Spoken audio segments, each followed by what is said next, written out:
উইকিপিডিয়ার তথ্য মতে সারা পৃথিবীর মধ্যে প্রায় 10,000-এর মতো ধর্ম আছে।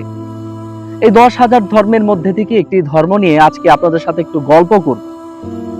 আজকে যে ধর্মটা নিয়ে আপনাদের সাথে কথা বলবো সেই ধর্মের নাম হচ্ছে বাহাই ধর্ম। আজকে যে ধর্ম নিয়ে আলোচনা করছি, বাহাই ধর্ম, এই ধর্ম সম্পর্কে অনেকেই হয়তো আগে থেকে কম বেশি জানতে পারেন। আবার কিছু মানুষ আছে এই ধর্মের নাম হয়তো এখনই প্রথম শুনলেন।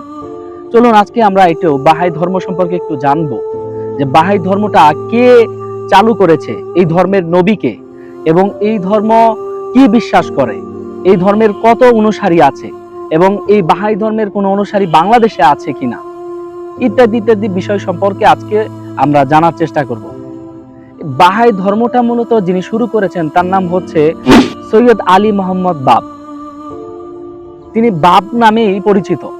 বাব শব্দের অর্থ হচ্ছে দরজা, অর্থাৎ তিনি এই উপাধি ধারণ করার পিছনে অন্যতম কারণ হচ্ছে যে তিনি মনে করেন যে তিনি এমন একটা দরজা, যে দরজা দিয়ে আল্লাহকে পাওয়া যায়, স্রষ্টাকে পাওয়া যায়। এই জন্য তিনি বাব উপাধি ধারণ করছেন। চলুন আমরা একটু শুরু থেকে একটু জানার চেষ্টা করি। 1819 সনের 20 অক্টোবর ইরানের সিরাজ নগরীতে সৈয়দ আলী মোহাম্মদ বাব নামের এই ব্যক্তি এক সম্ভ্রান্ত শিয়া পরিবারে জন্মগ্রহণ করেন। জন্মগ্রহণের পরই এই সৈয়দ আলী মোহাম্মদ বাবের বাবা মারা যান। বাবা মারা যাওয়ার পর তিনি তার মামার কাছে লালিত পালিত হন। মামার কাছে যখন লালিত পালিত হচ্ছিলেন, হওয়া অবস্থায় মামা তাকে ব্যবসার সাথে জড়িয়ে দেন। তিনিও ছোটবেলা থেকেই ব্যবসার সাথে জড়িয়ে পড়েন। এভাবেই কাটছিল তার জীবন। হঠাৎ করেই 1844 সনে তিনি নিজেকে আল্লাহর একজন বার্তাবাহক হিসেবে সমাজে দাবি করে বসেন। তার এই দাবির পিছনে কিছু কারণ ছিল। কারণগুলোর মধ্যে একটি উল্লেখযোগ্য কারণ হলো, শিয়া সমাজে একটা কথা পূর্বে থেকেই প্রচলিত ছিল যে শিয়াদের 12তম ইমাম তিনি গর্তে লুকিয়ে আছেন, কোন একটি গর্তের মধ্যে। তিনি কিয়ামতের আগে আসবেন এবং এসে তিনি গোটা মানব জাতিকে পূর্ণতা দিবেন। তো সেই ধারণা থেকেই মূলত সৈয়দ আলী মোহাম্মদ বাব নামের এই ব্যক্তি তিনিও নিজেকে একজন আল্লাহর বার্তাবাহক হিসেবে সমাজে পরিচয় করাতে থাকেন। নিজেকে আল্লাহর বার্তাবাহক হিসেবে মানুষের সামনে উপস্থাপন করেন এবং সাধারণ মানুষকে বুঝিয়ে তার অনুসারীও বানাতে শুরু করেন। এভাবেই তিনি তার এই কাজকে সামনে অগ্রসর করছিলেন। তো তার এই কাজ যখন সমাজের কাছে প্রকাশ পেয়ে গেল, তখন সমাজের যারা সাধারণ সচেতন মানুষ ছিলেন, উলামা ইকরাম ছিলেন, তারা এই কাজটাকে যখন দেখলেন তখন তারা এর বিরুদ্ধে প্রতিবাদ শুরু করলেন। সরকারও দেখলো যে এই যে সৈয়দ আলী মোহাম্মদ বাব তিনি সাধারণ মানুষকে তার অনুসারী করছেন, যেভাবে অনুসারী বানানো শুরু করেছেন, এতে এটা সরকারের জন্য একটা হুমকি হতে পারে। তো সবকিছু মিলিয়ে সরকার তাকে গ্রেফতার করেন। গ্রেফতার করার পরে তাকে 1950 সনে খোলা রাস্তার মধ্যে এনে তাকে গুলি করে হত্যা করে ফেলা হয়। কিন্তু সৈয়দ আলী মোহাম্মদ বাব তার জীবন দশায় মোটামুটি অনেক অনুসারী তৈরি করেছিলেন। এর মধ্যে একজন অনুসারী তৈরি করেছিলেন যার নাম হচ্ছে বাহাউল্লাহ, যার পূর্ণ নাম হচ্ছে মির্জা হুসাইন আলী নুরি।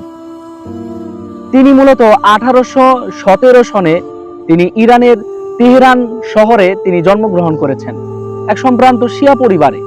তার বাবা আবার তৎকালীন রাষ্ট্রপ্রধানের একজন উচ্চপদস্থ মন্ত্রীও ছিলেন।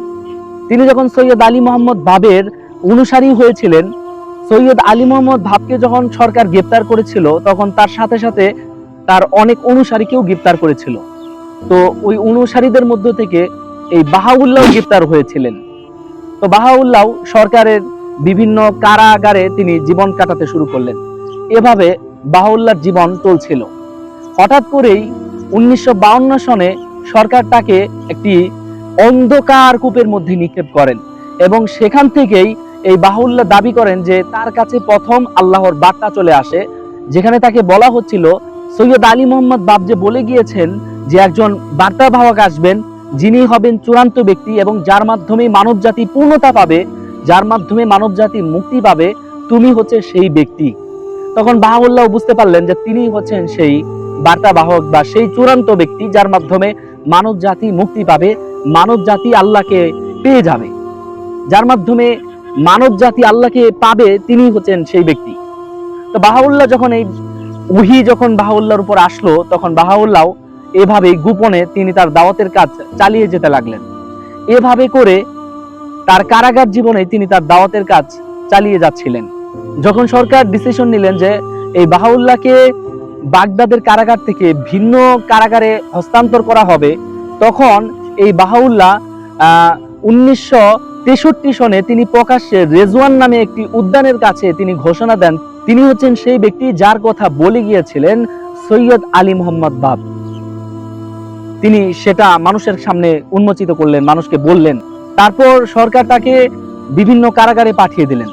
এই বাহাউল্লাহ তার জীবনের শেষ 24 বছর কাটিয়েছেন ইসরায়েলের আক্কা নামক শহরের এক কারাগারে, যেখানে তিনি 24 বছরের মতো কারাবন্দী ছিলেন এবং আক্কা শহরের পাশেই তিনি মৃত্যুবরণ করেন। আজকে যেটা হচ্ছে বাহাই ধর্মের জন্য কেবলা, আজকে বাহাই ধর্মের সবথেকে গুরুত্বপূর্ণ স্থান হচ্ছে তার মৃত্যু স্থান, অর্থাৎ আক্কা শহরের পাশেই তাকে দাফন করা হয়েছে এবং সেখানেই বাহাইদের সবথেকে পবিত্র স্থান হিসেবে তারা মনে করে থাকেন।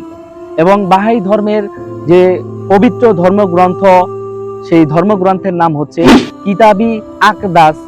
তাদের অনুসারী সংখ্যা ধারণা করা হয় প্রায় 70 থেকে 80 লক্ষের মতো। বাংলাদেশে প্রায় 15-20 হাজারের মতো তাদের অনুসারী আছে। তো তাদের বিভিন্ন ইবাদতের পদ্ধতি, বিভিন্ন রীতিনীতি ইত্যাদি অনেক বিষয় আছে, যেগুলো বলতে গেলে ভিডিওটা অনেক বড় হয়ে যাবে।